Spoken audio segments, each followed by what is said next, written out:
നമസ്കാരം. NCTVയുടെ വാർത്തകൾ ഇതുവരെ എന്ന ന്യൂസ് ബുള്ളറ്റിനിലേക്ക് സ്വാഗതം. ഇന്നത്തെ പ്രധാന വാർത്താ സംഭവങ്ങൾ നോക്കാം. അളഗപ്പ നഗർ പഞ്ചായത്ത് 1-ാം വാർഡ് ആമ്പല്ലൂർ വടക്കുമുറിയിൽ നിർമ്മിച്ച ആരോഗ്യ ഉപകേന്ദ്രം KK രാമചന്ദ്രൻ MLA ഉദ്ഘാടനം ചെയ്തു. Panchayat president K Rajeshwari അധ്യക്ഷയായിരുന്നു.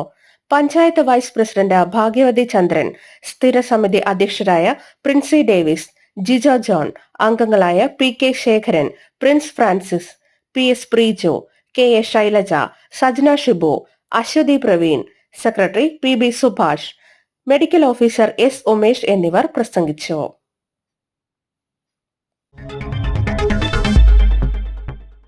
ചിമ്മിനി വനമേഖലയോട് ചേർന്ന് കിടക്കുന്ന പാലപ്പിള്ളിയിൽ നിന്ന് തൃശൂർ മെഡിക്കൽ കോളേജിലേക്ക് KSRTC ബസ് സർവീസ് പുനരാരംഭിക്കണമെന്ന് ആവശ്യമുയരുന്നു. പാലപ്പിള്ളിയിലെ തോട്ടം തൊഴിലാളികൾക്കും സമീപ പ്രദേശങ്ങളിലെ ആദിവാസി ഊരുകളിൽ ഉള്ളവർക്കും നാട്ടുകാർക്കും ചികിത്സാ ആവശ്യങ്ങൾക്കായി നേരിട്ട് തൃശൂർ മെഡിക്കൽ കോളേജിലേക്ക് പോകണമെങ്കിൽ വലിയ യാത്രാ ദുരിതമാണ് നേരിടുന്നത്. നിലവിൽ അമ്പല്ലൂരിലോ തൃശൂരിലോ എത്തി ബസ്സുകൾ മാറിക്കയറി വേണം യാത്ര തുടരാൻ. രോഗത്തിന്റെ അവശതകളുമായി യാത്ര ചെയ്യുന്നവരും ഗർഭിണികളും വയോധികരും ഭിന്നശേഷിക്കാരും ഉൾപ്പെടെ ഇത്തരത്തിൽ ബസ്സുകൾ മാറിക്കയറി യാത്ര ചെയ്യേണ്ടതിനാൽ ഏറെ ബുദ്ധിമുട്ടുകൾ നേരിടുന്നുണ്ട്. ഇത് സംബന്ധിച്ച് പൊതുപ്രവർത്തകനായ സുരേഷ് ചെമ്മനാടൻ നവകേരള സദസ്സിലും മന്ത്രി KB ഗണേഷ് കുമാറിനും ട്രാൻസ്പോർട്ട് കമ്മീഷണർക്കും നേരത്തെ പരാതി നൽകിയിരുന്നു. എന്നാൽ ഇതുവരെ ഈ പരാതിയിൽ തുടർ നടപടികൾ ഉണ്ടായിട്ടില്ല. സ്ഥിരമായിട്ട് ഓടിക്കൊണ്ടിരുന്ന Palappilly, Amballur, Thrissur medical college KSRTC bus ഓടാത്തത് ജനങ്ങൾ വളരെയധികം ദുരിതത്തിലാണ്. പ്രധാനമായും പാലപ്പള്ളി, ചിമ്മിനി ഡാം, ചൊക്കനകുണ്ടായി, ആനപ്പാന്തം എന്നീ സ്ഥലങ്ങളിലെ ജനങ്ങളും ആദിവാസികളും പാലപ്പള്ളി, വരന്തരപ്പള്ളി, വേലുപ്പാടം, ആമ്പല്ലൂർ സമീപ പ്രദേശങ്ങളിലെ ജനങ്ങളും വളരെയധികം ദുരിതത്തിലാണ്. അപ്പൊ ഈ ബസ് എത്രയും പെട്ടെന്ന് ഓടിക്കണമെന്ന് പറഞ്ഞുകൊണ്ട് നമ്മൾ മുൻപ് നവകേരള സദസ്സിൽ പരാതി കൊടുത്തു, കമ്മീഷണർക്ക് പരാതി കൊടുത്തു, MLAക്ക് പരാതി കൊടുത്തു. ഇപ്പോഴും ആ ബസ് ഓടിക്കാനൊരു നടപടി ഉണ്ടായിട്ടില്ല. ഇപ്പോൾ നമ്മൾ മന്ത്രി ഗണേഷ് കുമാറിന് പരാതി നൽകിയിരിക്കുകയാണ്. എത്രയും പെട്ടെന്ന് ജനങ്ങളുടെ യാത്രാ ദൂരത്തിന് ഒരു അറുതി വരുത്തണമെന്ന് അഭ്യർത്ഥിക്കുകയാണ്. ചിമ്മിനി ഡാം മുതൽ പാലപ്പിള്ളി വരെയും ചൊക്കന, കുണ്ടായി, കാരികുളം, ആനപ്പാന്തം ഊരുകളിലുള്ളവർക്കും വേലുപ്പാടം, വരന്തരപ്പള്ളി മേഖലകളിലെ പാവപ്പെട്ട രോഗികൾക്കും സഹായകമാകുന്ന ഈ റൂട്ടിലെ KSRTC ബസ് സർവീസുകൾ നേരത്തെ ഉണ്ടായിരുന്നതാണ്. ലാഭകരമല്ലാത്ത സർവീസുകൾ നിർത്തിവെച്ചതോടെയാണ് Palappilly medical college KSRTC service നിർത്തിവെച്ചതെന്നാണ് അറിയാൻ കഴിയുന്നത്. എന്നാൽ നൂറുകണക്കിന് സാധാരണക്കാരായ യാത്രക്കാരുടെ യാത്രാക്ലേശം പരിഗണിച്ച് ഈ റൂട്ടിൽ KSRTC സർവീസ് പുനരാരംഭിക്കണമെന്നാണ് ആവശ്യം ഉയരുന്നത്. പുലിക്കണ്ണി സബ്സ്റ്റേഷൻ പദ്ധതി യാഥാർത്ഥ്യമാക്കണമെന്ന ആവശ്യം വീണ്ടും ശക്തമാകുന്നു. കേന്ദ്ര സർക്കാരിന്റെ ആദ്യ സ്കീമിന്റെ 2ാം ഘട്ടം പുലിക്കണ്ണി പദ്ധതിക്കായി ദീർഘിപ്പിക്കും എന്ന പ്രതീക്ഷയിൽ ജില്ലാ വികസന സമിതി. മുൻ MLA പ്രൊഫസർ C രവീന്ദ്രനാഥിന്റെ സുസ്ഥിര പുതുക്കാട് വികസന പദ്ധതിയിൽ ഉൾപ്പെടുത്തിയാണ് പുലിക്കണ്ണി സബ്സ്റ്റേഷന് സ്ഥലമെടുപ്പും അനുബന്ധ സൗകര്യങ്ങളും പൂർത്തിയാക്കിയത്. വനം വകുപ്പിന്റെ സ്ഥലം ഏറ്റെടുത്ത വൈദ്യുതി വകുപ്പ് ചുറ്റുമതിലും ഗേറ്റും ഉൾപ്പെടെ സ്ഥാപിച്ചിട്ട് വർഷങ്ങളായി. പദ്ധതിക്ക് മൊത്തം 15.5 കോടിയാണ് പ്രതീക്ഷിക്കുന്ന ചിലവ്. എന്നാൽ പദ്ധതി സാമ്പത്തികമായി ലാഭകരമാകില്ലെന്ന് വകുപ്പ് തല റിപ്പോർട്ട് വന്നതോടെ സബ്സ്റ്റേഷൻ നിർമ്മാണത്തിന് വേറെ വഴി കണ്ടെത്തേണ്ട സ്ഥിതിയായി. തുടർന്നാണ് കേന്ദ്ര സർക്കാരിന്റെ RDS സ്കീമിൽ ഉൾപ്പെടുത്തി പദ്ധതി നടപ്പാക്കാൻ വകുപ്പ് തീരുമാനിച്ചത്. സാമ്പത്തികമായി സുസ്ഥിരവും കാര്യക്ഷമവുമായ വിതരണ മേഖലയിലൂടെ ഉപഭോക്താക്കൾക്ക് വൈദ്യുതി വിതരണത്തിന്റെ ഗുണനിലവാരവും വിശ്വാസ്യതയും മെച്ചപ്പെടുത്തുക എന്ന ലക്ഷ്യത്തോടെ കേന്ദ്ര സർക്കാർ നടപ്പാക്കിയ പദ്ധതിയാണ് RDS സ്കീം. 2021 പഞ്ചവത്സര പദ്ധതിയായി ആരംഭിച്ച സ്കീമിന്റെ 2ാം ഘട്ടം പുലിക്കണ്ണി പദ്ധതിക്കായി ദീർഘിപ്പിക്കുമെന്നാണ് വകുപ്പിന്റെ പ്രതീക്ഷ. ചിമ്മിനി ഡാമിൽ നിന്ന് പുറത്തേക്കൊഴുക്കുന്ന വെള്ളം കൊണ്ടാണ് ചിമ്മിനി ചെറുകിട ജലവൈദ്യുത പദ്ധതിയിൽ ഉൽപാദനം നടക്കുന്നത്. ചിമ്മിനിയിൽ നിന്ന് പുതുക്കാട് സബ്സ്റ്റേഷനിൽ എത്തിച്ചാണ് ഇപ്പോൾ വൈദ്യുതി വിതരണം. കിലോമീറ്ററുകളോളം കേബിൾ വഴി വൈദ്യുതി എത്തിക്കുമ്പോൾ ഉണ്ടാകുന്ന ഉൽപാദന പ്രസരണ നഷ്ടങ്ങൾ കുറച്ച് മേഖലയിലെ വൈദ്യുതി വോൾട്ടേജ് പ്രശ്നങ്ങൾക്ക് പരിഹാരം എന്നതാണ് പുലിക്കണ്ണി സബ്സ്റ്റേഷന്റെ പ്രസക്തി. പക്ഷേ ഇപ്പോൾ ചിമ്പിരി ഡാമിൽ നിന്ന് വരുന്ന വൈദ്യുതി വരന്തരപ്പള്ളിയിൽ എത്തുമ്പോഴേക്കും വോൾട്ടേജിന്റെ ക്ഷാമം കുറയുകയും ജനങ്ങൾക്ക് വോൾട്ടേജ് തുല്യ രീതിയിൽ ഇല്ല എന്നുള്ള കാരണം കൊണ്ടാണ് അന്ന് സബ്സ്റ്റേഷൻ സ്ഥലം ഏറ്റെടുത്തത് തന്നെ. ഇപ്പോൾ കേന്ദ്ര ഗവൺമെന്റിന്റെ RDCC പദ്ധതിയിൽ ഉൾപ്പെടുത്തി കത്തയച്ചു എന്നാണ്.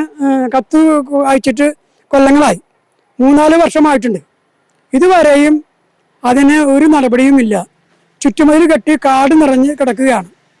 ഇത് കേന്ദ്ര ഗവൺമെന്റുമായി ബന്ധപ്പെട്ട് നമ്മുടെ മണ്ഡലത്തിന്റെ MP ഈ കേന്ദ്ര ഗവൺമെന്റ് ശ്രദ്ധയിൽപ്പെടുത്തി ഇതിന് അനുമതി വാങ്ങിക്കുന്നതിന് വേണ്ട നടപടി സ്വീകരിച്ചത് അത് ജനങ്ങളുടെ സ്ഥിരകാലമായ ഒരു അഭിലാഷമാണ്, സംസ്ഥാന സർക്കാരിന്റെയും ഒരു അഭിലാഷമാണ്.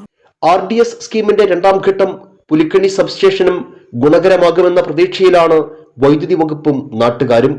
KK രാമചന്ദ്രൻ MLA നേതൃത്വത്തിൽ ജില്ലാ വികസന സമിതി പുലിക്കണ്ണി സബ്സ്റ്റേഷൻ യാഥാർത്ഥ്യമാക്കാനുള്ള തുടർ നടപടികൾ സ്വീകരിക്കാൻ കേന്ദ്ര സർക്കാരിനോട് ആവശ്യപ്പെട്ടിട്ടുണ്ട്.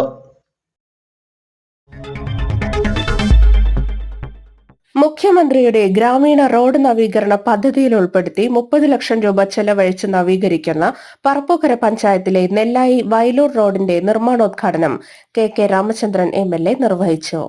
പഞ്ചായത്ത് പ്രസിഡന്റ് EK അനൂപ അധ്യക്ഷനായി. ക്ഷേമകാര്യ standing committee chairman MK Shailaja, വികസന standing committee chairman KC Pradeep, A Rajeev എന്നിവർ പ്രസംഗിച്ചു.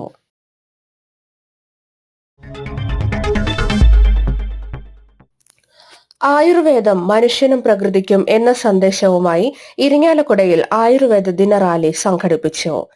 ആയുർവേദ ഡോക്ടർമാർ, ആയുർവേദ മേഖലയിൽ ജോലി ചെയ്യുന്നവർ, ആയുർവേദ സ്ഥാപനങ്ങൾ നടത്തുന്നവർ, UK, ഓസ്ട്രേലിയ എന്നിവിടെ നിന്നെത്തിയ രോഗികളും റാലിയിൽ പങ്കെടുത്തു. സമാപനത്തിൽ 10ാം ദേശീയ ആയുർവേദ ദിനത്തിന്റെ പ്രതീകമായി ഓരോ ആയുർവേദ ഡോക്ടർമാരും 10 ആയുർദീപങ്ങൾ തെളിയിച്ചു.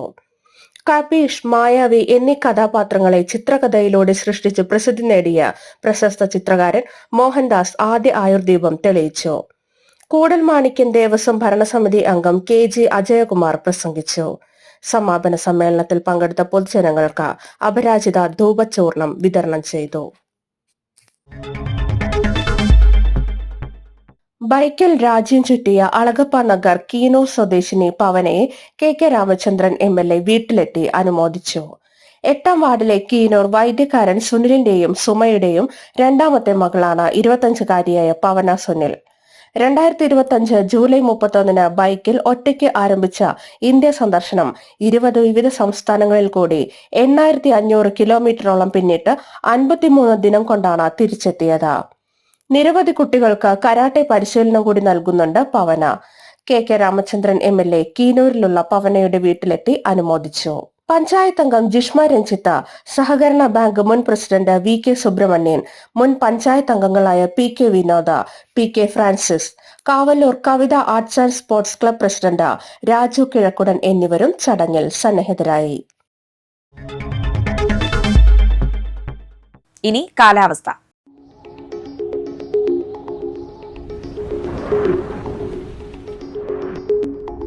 കൂടിയ താപനില 29 ഡിഗ്രി സെൽഷ്യസ്, കുറഞ്ഞ താപനില 24 ഡിഗ്രി സെൽഷ്യസ്.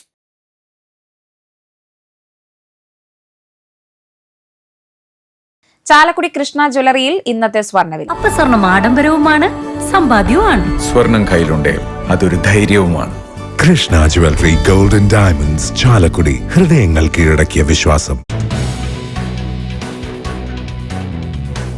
സ്വർണം ഗ്രാമിന് 10,575 രൂപയും പവന് 84,600 രൂപയും രേഖപ്പെടുത്തി.